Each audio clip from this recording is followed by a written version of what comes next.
ঈশিতা কাঁপা কাঁপা হাতে কপাল মুছল। নাক মুখ এমনকি তার পুরো শরীর দিয়ে দরদর করে ঘাম ছুটছে। গায়ে তার নতুন জামদানি শাড়ি, খসখসে মচমচে, সেটা দিয়ে কিছুক্ষণ পরপর মুছিয়ে মুখের 12টা বাজিয়ে ফেলেছে। তার গায়ের রং শ্যামলা ফর্সার মাঝামাঝি। সে মাঝামাঝি গায়ের রঙে এখন বলতে গেলে পুরো লাল টকটকে হয়ে আছে। শুধু যে আছে তা না, কিছু কিছু জায়গা বেশ ভালোভাবেই জ্বলছে। অবশ্য সেই জ্বলার চেয়ে তার ভয় করছে বেশি। আজ পহেলা ফাল্গুন, ভার্সিটিতে প্রোগ্রাম ছিল, তাই শাড়িটারি পরে একটু সেজেগুজে বের হয়েছিল। সারাদিন বলতে গেলে ভালোই আনন্দে গেছে, কিন্তু বিপত্তি ঘটল বাড়ি ফেরার পথে। 4 জন কালো পোশাকধারী লোক তার রিকশা ঘিরে ধরল। এই লোকেদের সাধারণ লোক বলা যায় না, কেননা সবাই একই সাইজের উঁচা লম্বা, তাই একই কালো পোশাক, একই রকম সবার হাতের মাসল ফুলে ফেপে আছে। সেই ফুলে ফাঁপা হাতের শরীর দেখা না গেলেও 6 প্যাক ঠিক অনুমান করা যাচ্ছে। চোখে সবার কালো সানগ্লাস। বাংলাদেশে যে এরকম উঁচা লম্বা 6 প্যাকওয়ালা সালমান, জন, ঋতিক আছে তা তো জানাই ছিল না। অবশ্য সে কচ্ছপ টাইপ মানুষ। লেখাপড়া, ঘর, ভার্সিটি আর কয়েকটা টিউশনি ছাড়া তার আর কোনো দুনিয়ায় নেই। তবু আল্লাহ জানে, এই 1,47,570 বর্গ কিলোমিটার ছোট্ট বাংলাদেশে তার না দেখা আরও কত কত নমুনা আছে। যাই হোক, সেই ফুলে ফেপে যাওয়াওয়ালা সালমান ঋত্বিকদের মাঝ থেকে একজন প্রায় ধমকে বলল, চুপচাপ গাড়িতে উঠুন, কোনো চিৎকার চেঁচামেচির দরকার নেই। যত কোঅপারেট করবেন আপনার জন্য ততই ভালো। নিজের ভালো পাগলে বুঝে। আর ঈশিতা তো সুস্থ স্বাভাবিক মানুষ। সে ভয়ে কাঠ হয়ে চুপচাপ গাড়িতে উঠে বসল। তার হাতে পার্স, কয়েকটা লাল গোলাপ।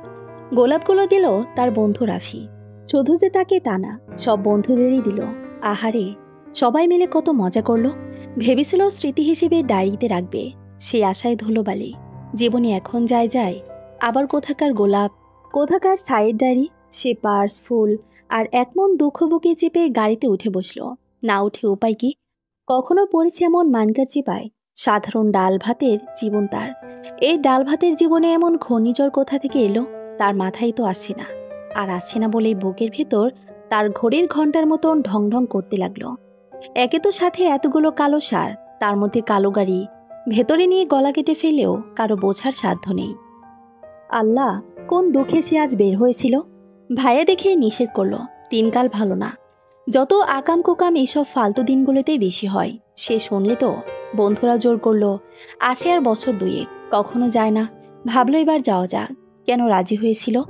এই কালো সারদের হাতে পড়ার জন্য। ঈশিতা গাড়িতে উঠে একুল ব্যাকুল হয়ে কাঁদতে শুরু করলো, তবে নিঃশব্দে। তার ডানে বামে সামনে পেছনে সবে কালো সারের দল। কালো সানগ্লাসের নিচে কোন দিকে তাকিয়ে আছে কে জানে। তবে তার আকুল ব্যাকুল হয়ে কাঁদতে দেখে একজন টিস্যু বক্স এগিয়ে দিয়ে বলল, আপনি চাইলে চিৎকার করেও কাঁদতে পারেন, সমস্যা নেই। এটা সাউন্ড প্রুফ গাড়ি। ঈশিতা টিস্যু নেয়নি। নেওয়ার মতো অবস্থা অবশ্য তার নেইও। সে হাঁ করে কিছুক্ষণ সেই শাড়ির দিকে তাকিয়ে রইল। হচ্ছে কি তার সাথে? গাড়ি কতক্ষণ চলল কে জানে। তার সেই অবস্থার মাঝেই গাড়ি এসে থামলো বিশাল এক হোটেলের সামনে। সে গাড়ির ভেতর থেকে হাঁ করে তাকিয়ে রইল। হোটেলের নাম দ্য ব্লু সি, মানে নীল সমুদ্র। হোটেলটা সমুদ্রের মতো বিশাল আর চোখ ধাঁধানোই সুন্দর। সে কখন এমন হোটেলে আসেনি মানে দেখেওনি। আজকে কি তার না দেখানো সব কিছুরই দেখার দিন? কি আজব ব্যাপার। সে ব্যাপারের মাঝে তার কলিজা খাবলে উঠল। তাকে হোটেলে এনেছে কেন? নিউজ খবরে কতই তো গালগল্প শোনা যায়। নেতা টেটারা নাকি মেয়েদের হোটেলে তুলে নিয়ে যায়, শারীরিক কাজকাম খালাস করে সুন্দর মতো, আবার জায়গা মতো রেখে আসে। এই জন্যই বুঝি বলল চুপচাপ কোঅপারেট করলে তারই ভালো। কাজকামের উপরে জায়গা মতো আবার রেখে আসবে, তা না হলে গলা কেটে একদম খালাস। এসে তার শক্ত হয়ে বসে রইল। সে যাবে না, মরে গেলেও না। মেরে ফেলুক, এখানেই ফেলুক। তবে সে ভেতরে যাচ্ছে না। কালো শাড়ির দলে সেই টিস্যুওয়ালা প্রথমে একটু নরমভাবেই বলল, ঈশিতা শুনলে তো? তারপরে দিল এক ধমক। ঈশিতার ভেতরে ফুপিয়ে উঠল। পড়তেই ভদ্রমেয়ের মতো চুপচাপ নামল। নেমে ফোপাতে এগিয়ে গেল। ঈশিতাকে নিয়ে আসা হলো 7 ফ্লোরের একটা অভিজাত রুমে। সেই হা হয়ে আশপাশ দেখল। তার সামনে ডানে বামে আয়না ভরা রুমের মাঝে সাদা শুভ্র একটা বেড। শুধু বেড না, এই রুমের সবকিছুই সাদা। এরকম একটা রুম তৈরির মানে কি, রুমটাও বিশাল। সাইডে ছোট্ট একটা সুইমিং পুল। আর সবচেয়ে বড় কথা, রুমের কর্নারে ছোট্ট একটা বার। সে ঢোক গেলে তার সামনে ধবধবে সাদা সোফার উপরে বসা ধবধবে ফর্সা রমণীর দিকে তাকালো, যে আপাতত খুবই ভাব নিয়ে পায়ের উপর পা তুলে আরামসে মোবাইল দেখছে। রমণীর গায়ে সাদা শার্ট, প্যান্ট অবশ্য কালো। এই সাদা শার্ট আর প্যান্ট মনে হয় গায়ে দেওয়ার পরে সেলাই করেছে। তা না হলে এমন আটসাটভাবে লেগে থাকার কারণ কি? সে একটু ফিটিং ফাটিং জামা কাপড় পরে, তাই জামা গলা দিয়ে নিচ পর্যন্ত নিতেই তার 12টা বেজে যায়। আর এমন ফিটিং হলে তো তার গলায় ফাঁসের মতো লটকে যাবে। অবশ্য বলতেই হবে এই মেয়ের কাছে নায়িকা ফেল। যেমন রং রূপ তেমনই বডি ফিগার। বলে সে আয়নার দিকে একবার তাকালো। তাকে দেখতে লাগছে ভুল ভাইয়া ছবির মঞ্জুলিকার মতো। শাড়ি, এলোমেলো চুল, কাজল, লাল লিপস্টিক, ঘেটে পুরো মাখামাখি। আর বডি ফিগার, সেটার কথা বাদই থাক। তার মায়ের 2 ছেলে মেয়ের গায়ে ওপরালা সব কিছু দিতে দিতে বড়ই কাঞ্জিপনা করে ফেলেছেন। তার মধ্যে সবচেয়ে বেশি কম যেটা দিয়েছেন সেটা হলো গোস্ত। ওপর পুরোই ফ্ল্যাট। কোনোরকম যে বাজারে টিকে আছে সে। ঈশিতা আয়না থেকে চোখ ফিরিয়ে আবার সেই সুন্দরী রমণীর দিকে তাকালো। না তাকিয়ে উপায় কি, আর করবেটাই কি? স্ট্রেট করা চুল উড়িয়ে হাই হিলের ছন্দ তুলে জাম্পে হাঁটার স্টাইলে এগিয়ে এলো। এসে অতি অতি শুদ্ধ ভাষায় নেকুমার্কা কণ্ঠে বলল, স্যার ঘুমাচ্ছে, আপনি একটু বসুন প্লিজ। ইতিশা হা হয়ে এই নেকোডেমের কথাই শুনল। সে তো এটাই বুঝতে পারছে না কে স্যার, কোন স্যার। তার ঘুমের সাথে ঈশিতার সম্পর্ক কি? নাকি ঘুম থেকে উঠে তার মেয়ে লাগে? লাগতেও পারে। তার বান্ধবী একবার তাকে বলেছিল, শোন ঈশিতা, কোনো ঘুমন্ত ছেলের আশেপাশে থাকবি না। তাদের ঘুম তো ঘুম না, ঘুম মানে ব্যাটারি চার্জ। তাও আবার যেন 10 চার্জ না, একেবারে ফুল চার্জ। এই স্যার কি ঘুমিয়ে ঘুমিয়ে তার ব্যাটারি ফুল চার্জ করছে নাকি? আল্লাহ রক্ষা করো, জীবনে আর এমন কোনো দিনের ঘর থেকে বেরি হব না, সত্যি হব না। সে মনে মনে হাজার কসম খেতে খেতে এগিয়ে খাটের এক কর্নারে বসল। ভয়ে শরীর ঝিমিয়ে আছে তার। মনে মনে এক চোট দোয়া ইউনুস পড়ল, যদি মুশকিল আসান হয়। পড়তে পড়তে আর চোখে নিজের হাতে পার্স আর ফুলগুলোর দিকেই তাকালো। পার্সে তার মোবাইল। কাউকে জানাতে পারলেও হয়তো বাঁচার সম্ভাবনা একটু হতো। এই নেকু ঢেকু যাতে মাতাল তাই ঠিক। সে তাকাতেই ঠিক বুঝল, তাই সাথে সাথেই বলল, পাঁচটা সাইডে রাখুন প্লিজ, রেখে চুপচাপ বসুন। কোনো ঝামেলা করার চেষ্টা করবে না। অবশ্য করেও লাভ বলে মনে হয় না। এটা স্যারের নিজের হোটেল। তার ইচ্ছার বিরুদ্ধে এখান থেকে না যাওয়ার সম্ভব, না কারো আসার। ঈশিতা আজ অবলা নারী। বিপদের সমুদ্রে মাছ ধরিয়ে বসে সে কোন ঝামেলায় পাকাবে? তাই সে তার পার্স, গোলাপের ফুল সাইডে বেড টেবিলের উপর চুপচাপ রাখলো। রেখে আবার রুমের এ মাথা থেকে আরেক মাথা দেখতে লাগলো। তার মন বলল, এই আয়নার পিছন থেকে কেউ তাকে দেখছে। ক্যামেরাও থাকতে পারে। তা না হলে এইরকম রুম তৈরির মানে কি? এই রুম নিশ্চয়ই ওই ঘোমালা সারের বুদ্ধিতে তৈরি। সব অ্যাঙ্গেল দেখে দেখবে। কি খাটাসের খাটাস! আর এই খাটাসের ঘুম এতক্ষণে নিশ্চয়ই ভেঙেছে। আর ব্যাটারির ফুল চার্জ, সে তো এটাই বুঝতে পারছে না। হাতের কাছে এমন নেকো ঢেকো লোভনীয় নরম আইসক্রিম থাকতে তার মতো শক্তপোক্ত চিনির পানির বরফের দলার কাছকে। তখনই ফট করে দরজা খুলল। ঈশিতা আটকে দরজার দিকেই তাকালো। তার চেয়েও আটকে উঠল এই নেকো ঢেকো। আটকে প্রায় স্প্রিংয়ের মতো লাফিয়ে সোজা দাঁড়িয়ে গেল। দেখে মনে হচ্ছে এখনই অ্যাসেম্বলি শুরু হবে। স্যার এসে বলবে, সোজা হও, আরামে দাঁড়াও। না দাঁড়ালে স্কেলের ঠাস ঠাস বাড়ি। দেখাতে কি অবস্থা! নিজের ভয় দেখবে কি? এই নেকোঢেকোর ঢং দেখে তো বাঁচে না। দরজা খুলেছে সেই বাংলার সালমান, ঋত্বিকদের একজন। দরজা খুলে সাইডে তাকাতে একগুচ্ছ ঝাঁকড়া এলোমেলো চুলের এক কালো লোককে এগিয়ে আসতে দেখা গেল। কালো বলতে খুব কালো, আদর করে শ্যামলা বলা যাবে না আর কি। আর সেই লোক চোখে মুখে স্পষ্ট বিরক্তি নিয়ে এগিয়ে এলো। গায়ে হাতা কাটা গেঞ্জি, 3/4 প্যান্ট, যে প্যান্টের নিচে কালো কালো বড় বড় পায়ের পশম বেরিয়ে আছে। আর সবচেয়ে বড় কথা, তার পায়ের স্লিপার, ভয়ঙ্কর এক স্লিপার। দেখে মনে হচ্ছে 2টা মিনি সাইজের কুমির হা করে এগিয়ে আসে। কত কিছু যে এই দুনিয়ায় আছে আল্লাহ জানে। এরকম স্লিপার তো সে ফ্রিতে দিলেও পড়বে না। কে এই লোক? এর সাথে তার সম্পর্ক কি? ঈশিতার এই ছোট্ট জীবনের মনে অলিগলি ব্রেনের কণা কাঞ্চি সব তন্ন তন্ন করল। তবে লোকের কোনো হদিস সে পেল না। যাওয়াত রুমে এসে ধাক্কার মতো খেল। লাল শাড়ি পরে এক মেয়ে কেটে কেটে চোখ মুখ ফুলিয়ে বসে আছে। মাথায় ফুলের গ্রাউন্ড, দেখে মনে হচ্ছে অবুঝ, কোমল। ভাজা মাছ উল্টে খেতে জানে না। তবে যে তেজও দেখেছে, এই মেয়ের সাথে কেন জানি মেলাতে পারল না। তার বাবার নাম আজিজুল হক, যে কিনা হক এক্সপোর্ট ইম্পোর্ট প্রোডাক্টসের নির্মাতা। একটা অ্যাক্সিডেন্টে তিনি তার দুটো পায়ে হারিয়েছেন। তারপর থেকে ছেলে হিসেবে জাওয়াত সব দায়িত্ব নিজের কাঁধে নিয়েছেন। জাওয়াত তার নিজের ছেলে না, তবে তিনি কখনোই সে কথা জাওয়াতকে বুঝতে দেননি। অবশ্য জাওয়াত জানে যেটা তিনিও জানেন না। সেই বাবা একদিন ডেকে তাকে বললেন, জাওয়াত, তোমার কি কোনো পছন্দ আছে? জাওয়াত একমাত্র তার মা ছাড়া বলতে গেলে সব নারীদের থেকেই দূরে থেকেছে, ইচ্ছে করেই থেকেছে। নিজের প্রতি তার অসীম ঘৃণা কাজ করে। কেননা তাকে তার বাবা পেয়েছিল ময়লার এক ডাস্টবিনে। বিশালাই পৃথিবীর এক কোনায় এক নারী তাকে 10 মাস গর্ভে রেখে ময়লার ডাস্টবিনে ছুঁড়ে ফেলেছে। গর্ভে যে রেখেছে সেই ভালোবাসতে পারেনি। আর কে ভালোবাসবে? যারা আসবে টাকা দেখেই আসবে। তাই সোজা বলল, না বাবা, পছন্দের কোনো তালিকা আছে? যেমন মেয়েকে অসম্ভব রূপবতী হতে হবে এমন। জাওয়াত হেসে ফেলেছিল। নিজের কাছে নিজে তুচ্ছ আর রূপবতী মেয়ের রূপ, সেটা তার কাছে মূল্যহীন। সে হেসেই বলেছিল, না বাবা, তেমন কিছু নেই। আমি যদি তোমার জন্য কারো কাছে হাত চাই, তাতে কি তোমার সমস্যা আছে? জাওয়াত তখন থমকে গিয়েছিল, উত্তর দিতে পারেনি। তাছাড়া তার পুরো দুনিয়া তার বাবা। বাবা কথা বলছেন হেসে হেসে। বোঝা যাচ্ছে তিনি খুব খুশি। বাবা হাসলে সে দুনিয়া ভুলে যায়। তবে মেয়েদের নিয়ে তো সমস্যা তার। একটা মেয়ের আশা, স্বপ্ন নিয়ে খেলার অধিকার কি তার আছে? বাবা তার নীরবতাকে সম্মতি ধরে নিয়েছিলেন। ধরেই কমলরূপী বেদবের কাছে প্রস্তাব রেখেছিলেন। ভেবেছিলেন হ্যাঁ হলে পরিবার কাছে ঘটা করে প্রস্তাব রাখবেন। তবে এই বেদব সেই প্রস্তাব নাকচ করেছে, খুব স্বাভাবিকভাবে। অবশ্য কলিজা আছে বটে, তা না হলে আজকাল যুগে এমন সোনার হরিণ পায়ে ঠেলা সহজ কথা না।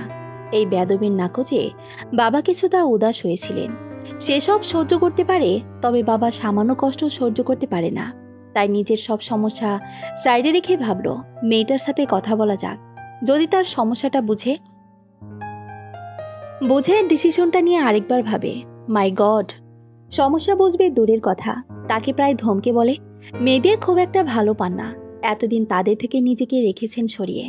এখন বাবার সামান্য উদাসের জন্য চলে এসেছেন নাচতে নাচতে বিয়ে করতে। কেন?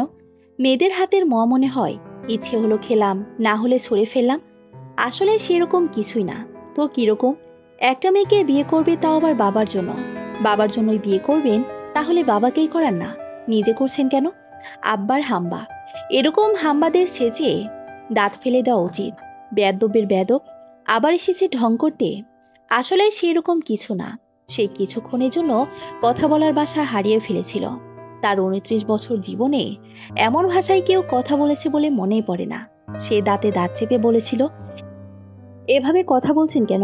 ভদ্রভাবে কথা বলুন। ওরে আমার ভদ্রলোকলে, এরা আসে নিজের সমস্যা নিয়ে বিয়ে করতে, পরে শুরু করে নানান ফ্যাগরা। খাটে শোবে না, এটা ধরবে না, ওইটা করবে না, আমাদের ক্লাস মিলছে না। তুমি শুধু বাবার পুত্রবধূ, সেভাবেই থাকো।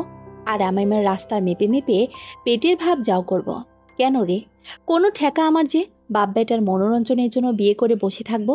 ও, আপনাদের তো আবার টাকার গাছ আছে। ভেবেছেন যাই বলবেন শুনে কাঠের পুতুলের মতো টুকটুক করে মাথা হেলাবো। তাই কান খুলে শুনে রাখেন, যেই পালের গোদাই হন, এই ঈশিতা বিয়ে করছে না। কোনো কারণে বাবাই মেয়েকে পছন্দ করেছিল সে জানে না। সেও শর্ট টেম্পার্ড মানুষ। লেগে গেল ধুমধারাক্কা। এতক্ষণ যে ভদ্রভাবে কথা বলেছে এটাই তো কত। এই ধুমধারাক্কার জন্যই রাগ এত চড়া চড়ল। বিয়ে করবি না মানে? তোর বাপ এসে করবে। এখন দেখো বলেই জাওয়াত তার সামনে টি টেবিলের ওপর বসল। বসে সিগারেট ধরানোর চেষ্টা করলো। সে চেইন স্মোকার, মিনিটে মিনিটে তার সিগারেট লাগে। তবে আজ ঠোঁটে সিগারেট নিয়েও আগুন ধরাতে পারল না। তার হাত কাঁপছে। আশ্চর্য, সে সাথে সাথে আবার সিগারেট মুখ থেকে হাতের মুঠোয় নিল। গলা শুকিয়ে আসে। জিভ দিয়ে ঠোঁট ভিজিয়ে ঢোক গিলে বলল, ঈশিতা রাইট? ঈশিতা ওপর নিচে মাথা নাড়ালো। আমি জাওয়াত, 2 দিন আগে ফোন দিয়েছিলাম। ঈশিতা হা হয়ে গেল। ওরে বাবা, এই নি ব্যাপার। এখন তার কাছে সব ক্লিয়ার, পানির মতো ক্লিয়ার। আজিজুল আঙ্কেলের ছিলেন এই একজন, তাদের বাড়িওয়ালা। অবশ্য তারা এক বাড়িতে থাকতো না।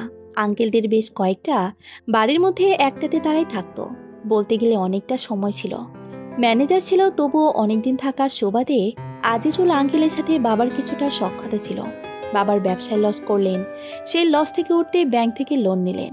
সেই ব্যাংকের লোন টানতে টানতে ব্যবসা আর মাথা উঁচু করে দাঁড়াতে পারেনি। বলতে গেলে আরও নিচের দিকে ডুবতে থাকলো। এতই ডুবে গেল যে বাড়ি ভাড়া পর্যন্ত গেল কয়েক মাস জমে। পরে গ্রামের জমি টমি যা ছিল বিক্রি করে ব্যাংকের লোন দিয়েছিল বাড়ি ভাড়াও, তবে সম্পূর্ণ দিতে পারেনি। কিছুদিনের সময় নিয়ে সেই বাড়ি বাবা ছেড়ে দিয়েছিল। একবার যারা ডুবে তারা আর সহজে মাথা উঁচু করে দাঁড়াতেই পারে না, তারাও পারেনি। পারবে কি করে? বাবা একা, আর চারজন মানুষের মুখ। ঢাকার মতো শহরের নুন দিয়ে ভাত খেয়ে বেঁচে থাকতেও দুনিয়ার খরচ লাগে, তার মধ্যে তাদের লেখাপড়া। তাই তারা এসে উঠেছিল দুরুমের ছোট্ট একটা বাসায়। তবুও যেন বাবা একা পেরে ওঠে না। উঠতে কতটা সময় গেছে বুঝতে পারেনি। সে না পারার মাঝেই বাবা চলে গেলেন। চলে যাওয়ার আগে তাদের দুই ভাই বোনের হাত ধরে বলেছিল এই ঋণটা যেন শোধ করে দেয়, না হলে হাসরের ময়দানে গিয়ে সে কি জবাব দেবে। তাদের অবস্থা বলতে গেলে এখন আগের চেয়ে কিছুটা ভালো, খেয়ে পড়ে ভালো আছে আর কি। ভাইয়ার চাকরি হয়েছে, না বড় কোনো চাকরি নয়, নিম্নবিত্ত। মধ্যবিত্তদের কখনো আকাশ ফুরানো চাকরি হয় না, পেটে ভাতে চলতে পারে এমন চাকরি হয়। সে নিজে লেখাপড়ার পাশাপাশি বেশ কয়েকটা টিউশনি করছে। ব্যাস, তখন থেকেই তাদের দুই ভাই বোনের চেষ্টা ছিল টাকা জোগাড় করা। চাইলেও তো আর জোগাড় করা হয় না, পেটও তো চালাতে হয়। তাই ভাইয়ের বেতন থেকে কিছু, নিজের টিউশন থেকে কিছু কিছু করে জমিয়ে সেই টাকা জোগাড় করেছিল। ভাইয়া নতুন চাকরি আর তার ভার্সিটি থেকে খুব একটা দূরে না, তাই টাকা নিয়ে সে গিয়েছিল দিতে গিয়ে হলো জ্বালা। সেই টাকা দিতে গিয়ে লজ্জায় শেষ। তাদের হয়তো মনেও নেই তাদের কাছে এই টাকা হাতের ময়লা, তবে তারা তো জানে না এই টাকা কথা তারা একদিনের জন্য ভুলেনি। কত চেষ্টার পরে জোগাড় করেছে। ঈশিতার মনে হয় এই পৃথিবীতে প্রত্যেকটা মানুষের লেখাপড়া শেখাই উচিত, নিজের পায়ে দাঁড়ানো উচিত, সেটা ছোট হোক বড়। কেননা তার মা যদি কিছুটা স্বাবলম্বী হতো তাহলে তাদের আজ এমন লজ্জায় পড়তে হতো না। কিছুটা হলেও স্বামীর বিপদে পাশে দাঁড়াতে পারতেন, আর পারলে আজ এমন দিন আসতোই না। সে ভেবেছিল কোনো রকম টাকা দিয়ে চলে আসবে। নতুন ম্যানেজার বাবাকে চিনলই না, তাই আজিজুল আঙ্কেলকে ফোন করতেই তিনি চিনলেন আর সাথে সাথে বললেন বাড়ির ভেতরে নিয়ে যেতে।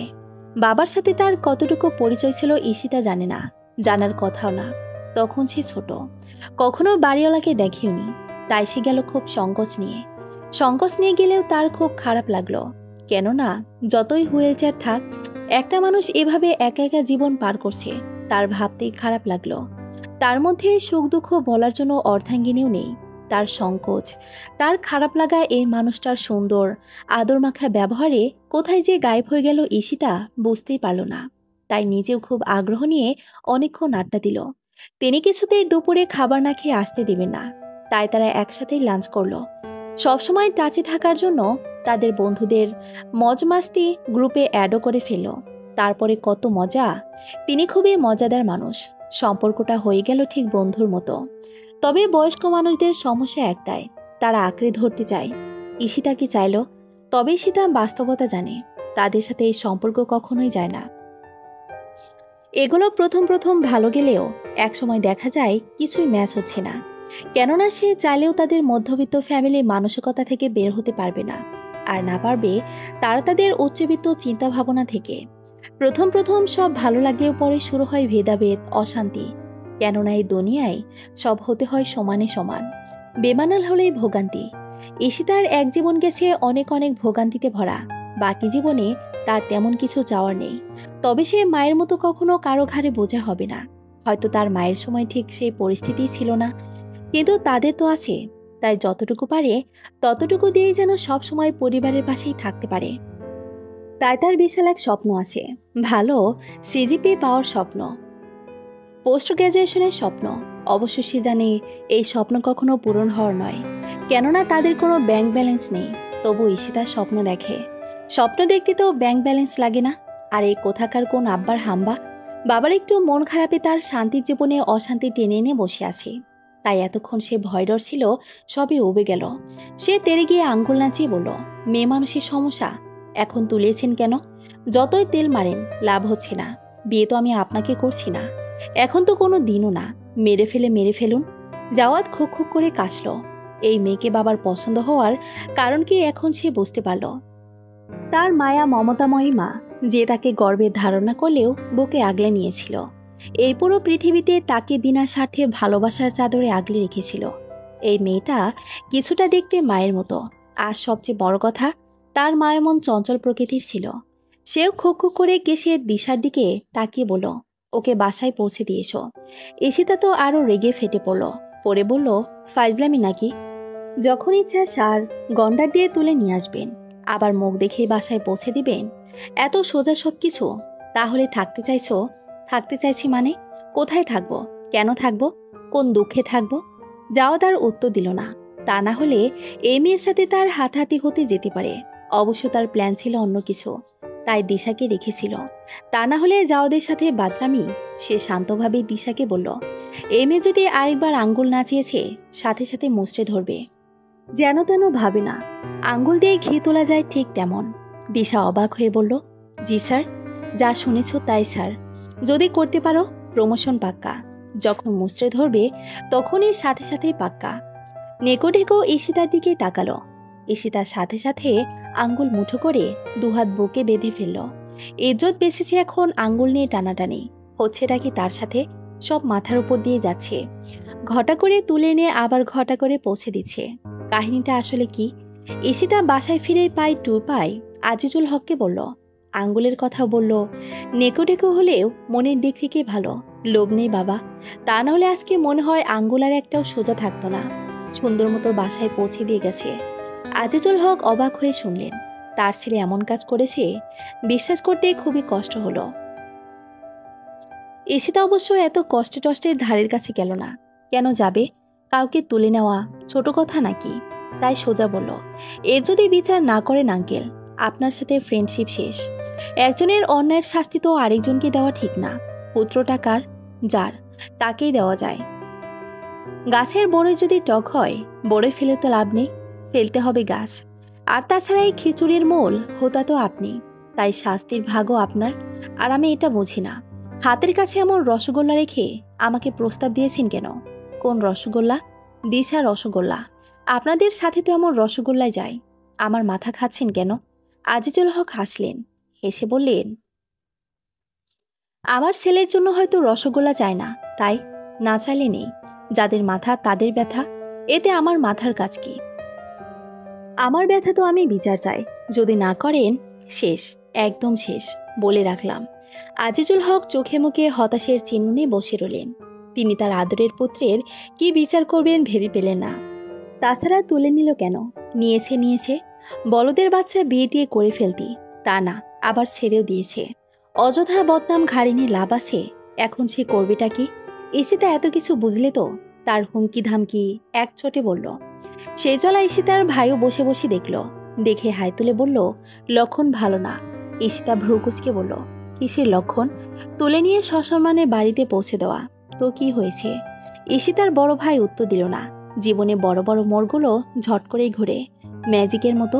তার কেন জানি মনে হলো তার এই ছোট্ট বোনটার জীবনে মোড়র নিজের অজান্তেই ঘুরে গেছে। ঈশিতা মাথা ঘামালো না। কিছু কিছু জিনিস যত তাড়াতাড়ি জীবন থেকে ছুমন্তর করা যায় ততই ভালো। তাই সেদিনের কাহিনীও ছুমন্তর করে ফেলল। টাকা, আহারে টাকা। আর যদি তার কাছে টাকা থাকতো তাহলে, তা না হলে দেখতি রে বেটা, ঈশিতা কি চিজ? সার গন্ডার দিয়ে তুলে নেওয়া? তোকে তো ডাইনোসরের পায়ে পিষে পিষে ভর্তা করতো। আজ নেই বলে বেঁচে গেলি। ঈশিতা সব ভুলে টুলে আগের মতোই চলতে লাগলো তার লেখাপড়া আর স্বপ্নের রেলগাড়িও। তার সাথে আরও চলতে লাগলো তার মায়ের ঘ্যাঙ্গর গরিব ঘরের মেয়ে। এত পড়ালেখার কোনো দরকার? বয়স বেশি হলে নেবে কে? না নিলে নানিক। সংসার করার জন্য তো সে মনে যাচ্ছে না। আগে নিজের পায়ে দাঁড়াও, তারপরে আরেকজনের ঘাড় মটকাও। সেই মটকা ফটকা কাহিনীর মাঝে আব্বার হাম্বার সাথে আবার দেখা হলো। কিভাবে হলো কে জানে। এই রাস্তায় তার কি কাজ সেটা ঈশিতা বুঝতে পারল না। সে তো ভাই আপন মনে ভার্সিটি থেকে বাড়ি ফিরছিল। ফেরার সময় তার মা ফোন করে কিছু বাজারের লিস্ট দিল। নতুন না, ভাইয়া ব্যস্ত থাকে।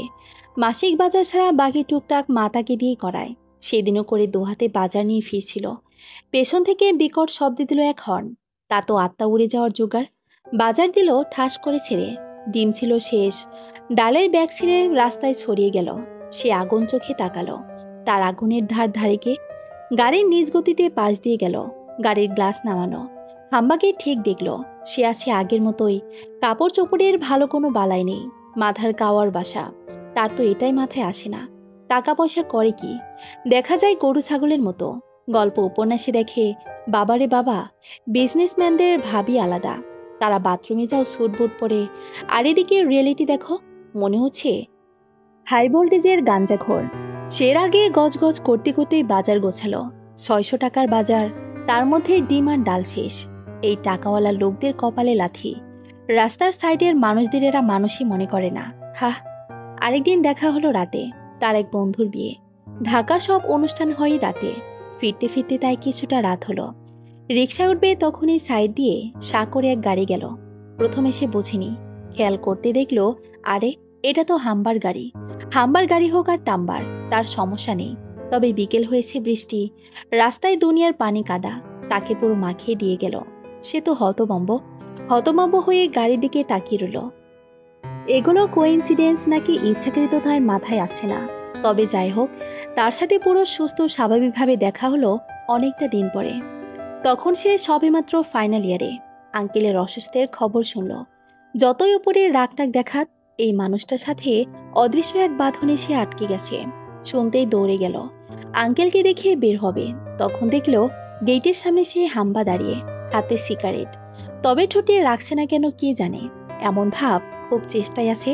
তবে সিগারেটের অনুমতি পাচ্ছে না বলে ঠোঁটে পারছে না রাখতে, আর পারছে না বলেই চোখ মুখ কুচকে দাঁড়িয়ে আছে। এসে তা ফিরেও দেখল না।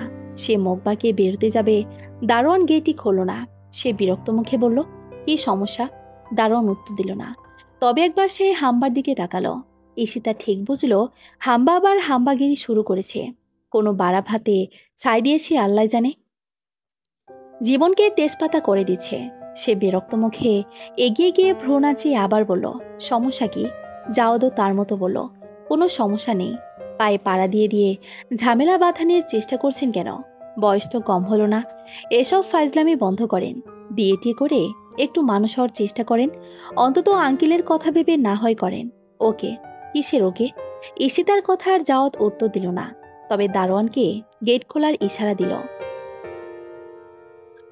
ঈশিতা মুখ বাঁকিয়ে চলে গেল। ঢং দেখে আর বাঁচে না, ভালোই ভালোই খুলেছে।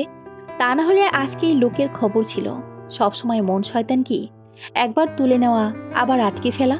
কে না গোলাম নাকি আমি? ভাগ্য ভালো, অল্পতেই সন্ধে হয়েছে। তা না হলে কাওয়ার বাসা আজকে ধুধু মরুভূমি হতো। ঈশিতা তো জানে না কি করে এসেছে সে, কেননা তাকে পুরো ঝটকা পটকা দিয়ে সেই গাড়ি থেকে তার পরের দিনই ঘটা করে বিয়ের প্রস্তাব এলো।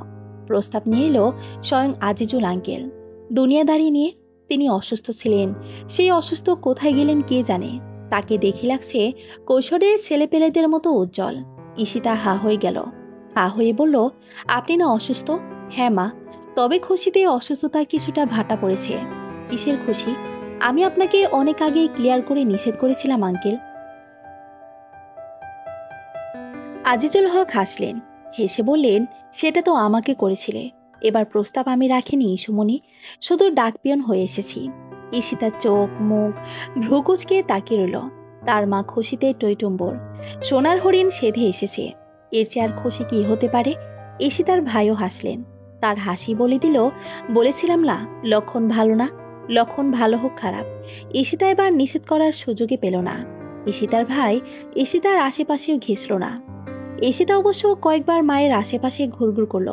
ঈশিতার মা দেখেও দেখল না, কেননা সে ভালো করে জানে এই সুযোগে এই মেয়ের গলায় ঘণ্টা না বাঁধলে আর সুযোগ পাবেন কি না সন্দেহ।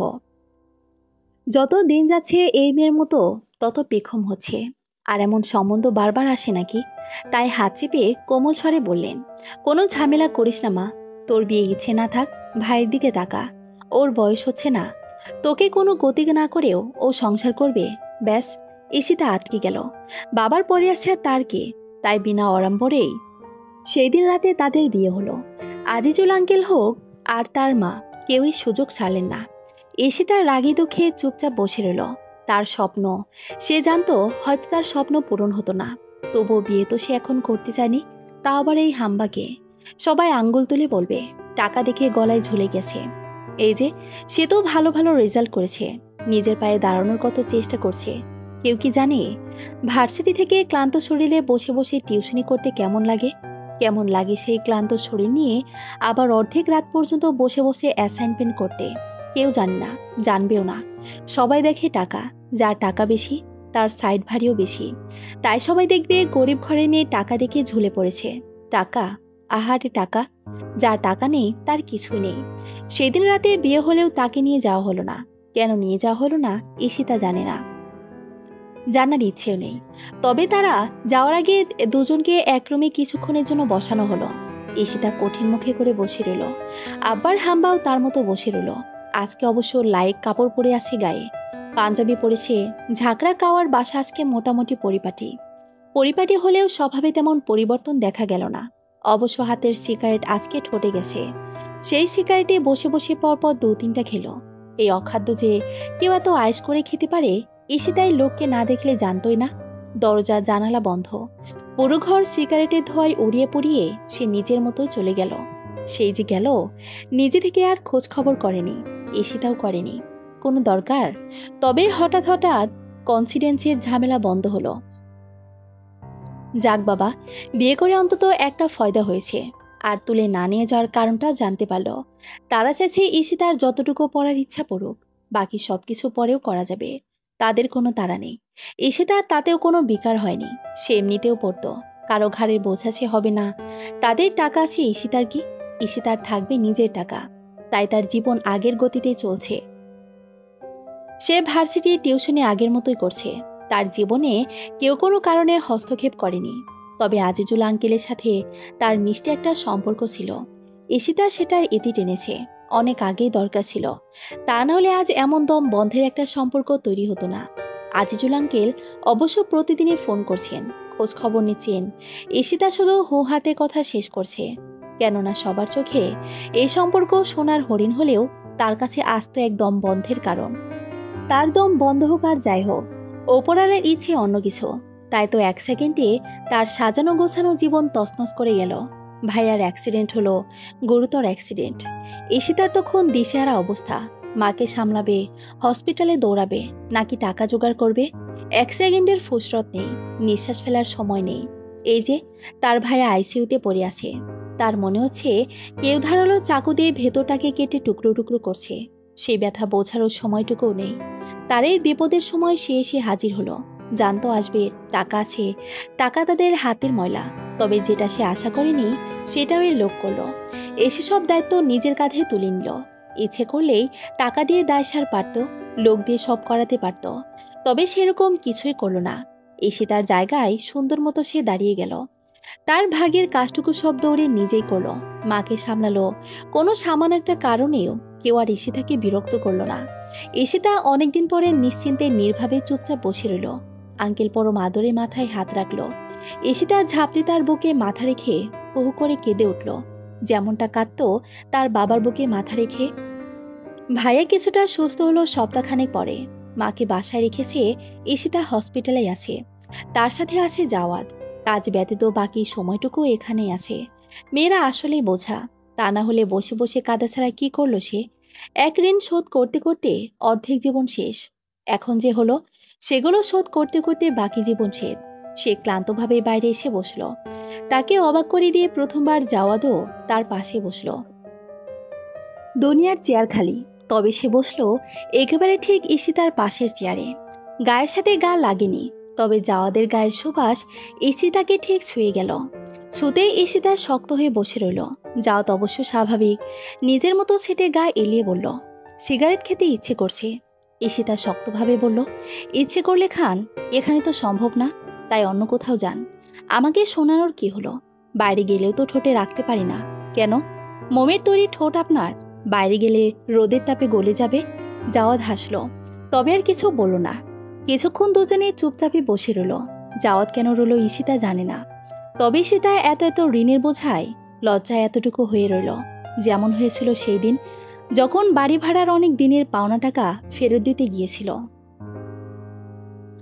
জাওয়াদ কি বুঝল? হয়তো। তাই সোজা বসে শান্তভাবে বলল, সম্পর্ক কখনো বোঝা হয় না ঈশিতা, না হয় মেয়েরা।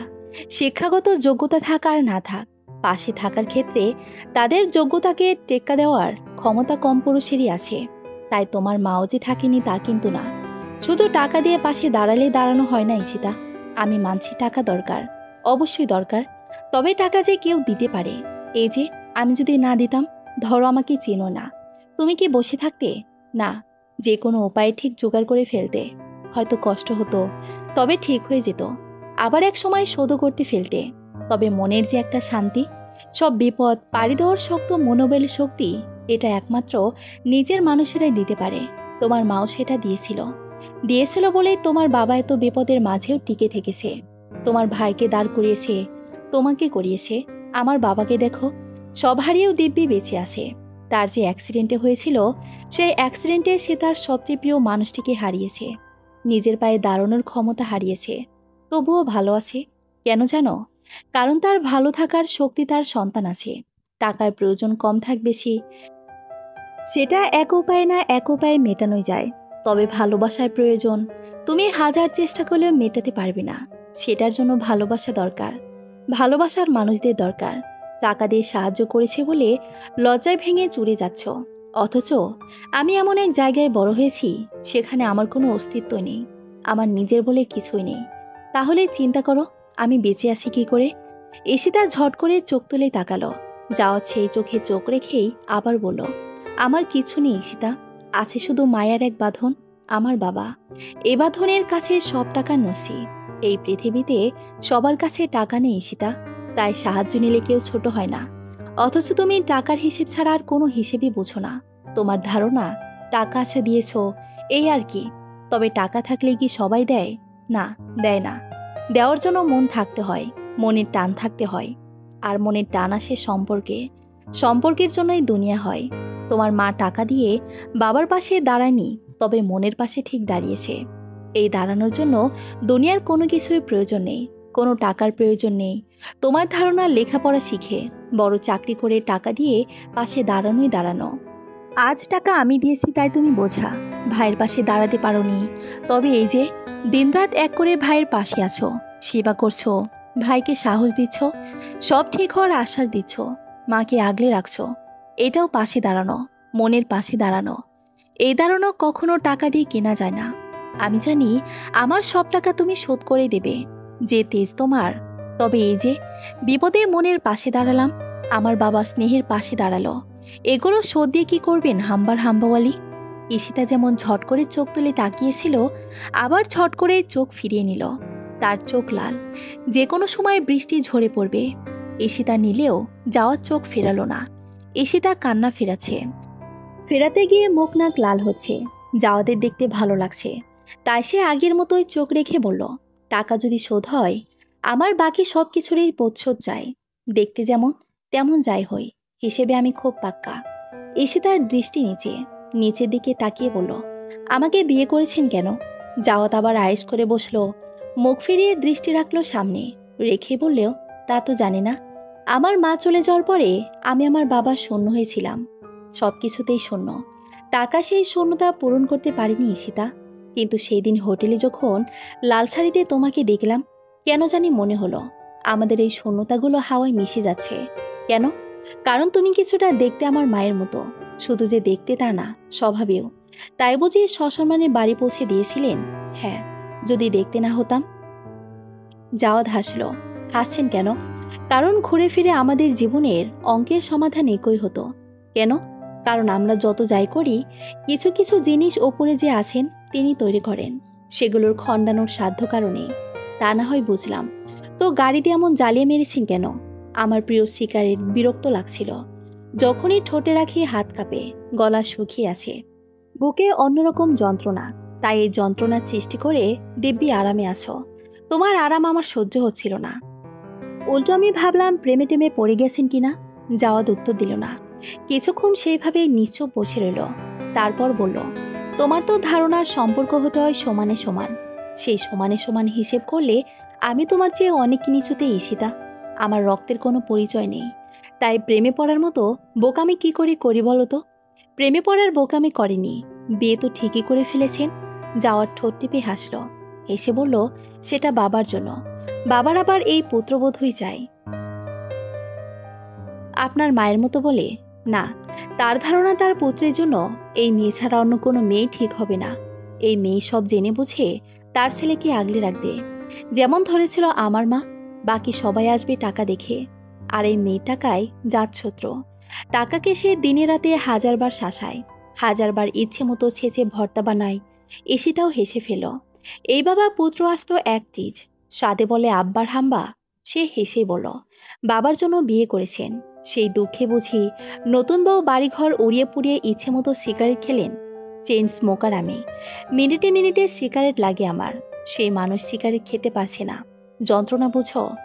তখন তো দিব্যি টেনে টেনে দু তিনটা খেয়ে ফেললেন। তুমি পাশে ছিলে যে, তাই। বুঝলাম, সবই বুঝলাম। বউ লাগবে আপনার বাবা আর অতি প্রিয় সিগারেটের ঠোঁটে রাখার জন্য। জাওয়াত কাহার কাত করে আবার ঈশিতার দিকে ফিরে শান্তভাবে বলল, ভুল, প্রেমে পড়ার জন্য। বোকামি করতে ইচ্ছে করে বাবার ইস্যুমণি, সাহস হয় না, তাই সিগারেটে জ্বলে মরি। ঈশিতার একটা শব্দ উচ্চারণ করতে পারল না। চঞ্চল ঈশিতা বরফের মতো জমে গেল। তবে ঠিক বুঝলো জাওয়াত এখনো তার দিকেই তাকিয়ে আছে। তার শরীর ঝিমঝিম করতে লাগলো। সেই করার মাঝেই ঝট করে উঠে দাঁড়ালো। দাঁড়িয়ে বলতে গেলে হনহন করে ভাইয়ের কেবিনের দিকে এগিয়ে গেল। একে অবশ্য এগিয়ে যাওয়া বলে না, বলে পালানো। কেননা এই ঝিমঝিমের মাঝেই হঠাৎ করে তার একটা আজব ইচ্ছে হলো এই ঝাঁকড়ার কাওয়ার বাসাটা হাত দিয়ে গুছিয়ে দিতে, আর বলতে, আপনার এক টাকাও আমি ফিরিয়ে দেব না। না ফিরিয়ে দেব অন্য কিছু, দিলেই তো শোধ হয়ে যাবে। কিন্তু আমি আপনার কাছে ঋণী থাকতে চাই, আজীবন ঋণী, সেটা টাকার হোক বা অন্য কিছুর। দেখতে দেখতে তার ভাইয়া সুস্থ হলো। কিছুদিন পরে আবার চাকরিতে জয়েন করবে। এর মধ্যে তার ফাইনাল ইয়ারও শেষ হলো। ঈশিতা মন দিয়ে পোস্ট গ্র্যাজুয়েশনের জন্য প্রস্তুতি শুরু করলো। তার ম্যাজিকের মতো কানাডার এক ইউনিভার্সিটিতে তার চান্সও হয়ে গেল। কিভাবে কি হলো ঈশিতা জানে। তবে এবার সে লজ্জায় ভেঙে চুরে এক হলো না, বরং ভালো লাগার স্নিগ্ধ এক পরশ তাকে ছুঁয়ে গেল। কারণ সে জানে এই পাশে দাঁড়ানো শুধু টাকা বা ক্ষমতা না, সম্পর্কের পাশে দাঁড়ানো, প্রিয় মানুষের স্বপ্নের পাশে দাঁড়ানো, আর তার মনের পাশে দাঁড়ানো। সমাপ্ত।